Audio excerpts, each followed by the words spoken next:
Bonjour les découvreurs, j'espère que vous allez bien, c'est Vincent de les-découvreurs.com. Aujourd'hui, je voulais évoquer avec vous les bonnes résolutions, donc celles qu'on peut prendre en début d'année ou en cours d'année, peu importe. Et dans un premier temps, ce qui est intéressant de se rendre compte, c'est que ça dit de nous qu'on souhaite progresser. On veut toujours mettre en place de nouvelles choses afin de devenir meilleur, donc ça c'est hyper positif. Le deuxième point, c'est qu'au final, ce qui compte, c'est le passage à l'action. Combien on est à se dire, il faudrait que je mette ça en place, et on ne le fait jamais, ou en tout cas, on ne tient pas sur la durée.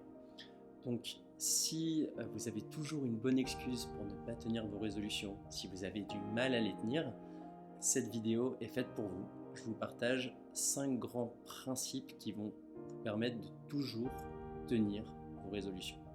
Le premier principe, c'est que vos résolutions doivent être simples et spécifiques. Simple, vous devez pouvoir la formuler en une phrase maximum. Elle doit être compréhensible par un enfant de 5 ans.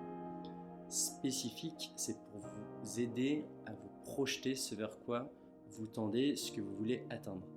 Donc par exemple, si ma résolution c'est de moins me mettre en colère, c'est un peu vague. Et finalement, ça va être compliqué pour mon esprit de le concrétiser. En revanche, si je souhaite me mettre moins en colère avec une personne bien précise ou au sujet bien précis, ou à des moments de la journée bien précis, ça prend beaucoup plus de corps. Donc si par exemple je souhaite être moins en colère avec mon conjoint, ma conjointe, lorsqu'on discute de l'éducation des enfants, lorsqu'on parle de sujets d'argent, voilà, c'est un exemple, c'est beaucoup plus spécifique et efficace. Le deuxième point dans les résolutions, c'est qu'il faut n'en choisir qu'une. Et c'est la théorie du livre The One Thing, d'ailleurs que j'ai ici et dont je vous conseille la lecture. En fait, les auteurs disent qu'on a tous un objectif beaucoup plus important que les autres. Et je vous recommande de réfléchir à cette idée, vous poser la question en fait, qu'est-ce qui compte le plus pour vous?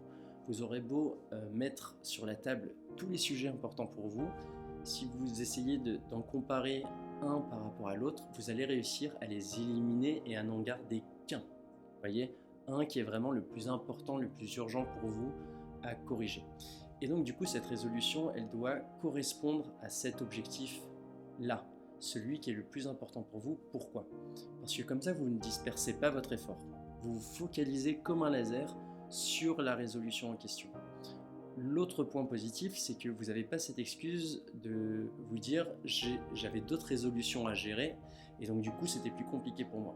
Là, vous n'en avez qu'une et vous n'avez pas le choix, vous n'avez pas que d'autres choix que de tenir cette résolution. Le troisième grand principe, ça va être de s'engager. S'engager publiquement, s'engager auprès des autres. Donc n'hésitez pas à parler de votre résolution à des proches, à des personnes de confiance, voire même à des personnes compétentes sur le sujet que vous souhaitez travailler, à des personnes aussi qui seront à même de vous faire des retours constructifs et dont vous savez que vous serez prêt à prendre les retours aussi. Vous voyez, en fonction des relations, parfois quand bien même on va vous donner un bon conseil, voilà, l'ego peut faire que ça va être mal pris. Donc choisissez les bonnes personnes, mais parlez-leur de vos objectifs, comme ça vous engage, vous ne pouvez plus aller en arrière et à chaque fois qu'elles vont vous croiser, elles vous demanderont où ça en est, comment vous progressez. Et j'ose espérer pour vous que vous serez en bonne voie de tenir votre résolution. Le quatrième grand principe, ça va être de s'auto-évaluer.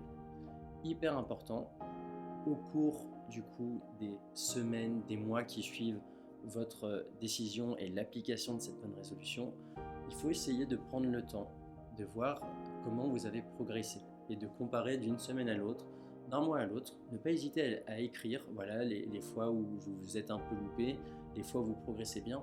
Comme ça, vous pouvez vous référer à ces notes et dans le temps, voir quelle est votre évolution. Et il y a de très fortes chances qu'elle soit positive parce que justement, en suivant vos résultats, vous pouvez vous améliorer. Le dernier grand principe, ça va être de se focaliser sur les efforts plutôt que le résultat final. à l'image d'alpinistes qui veulent gravir un sommet, il va y avoir des étapes.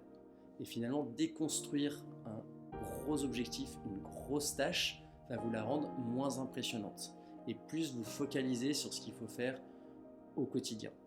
Et a fortiori, vous allez pouvoir peut-être un peu plus savourer, le mot est peut-être un peu fort, mais en tout cas, mieux vivre le jour de ces progrès plutôt que de viser hyper loin et peut-être rencontrer de la frustration parce que vous n'y arrivez pas tout de suite et c'est finalement quelque chose d'ambitieux ce dans quoi vous vous embarquez. Donc voilà les grands principes que je voulais vous partager concernant la tenue des bonnes résolutions.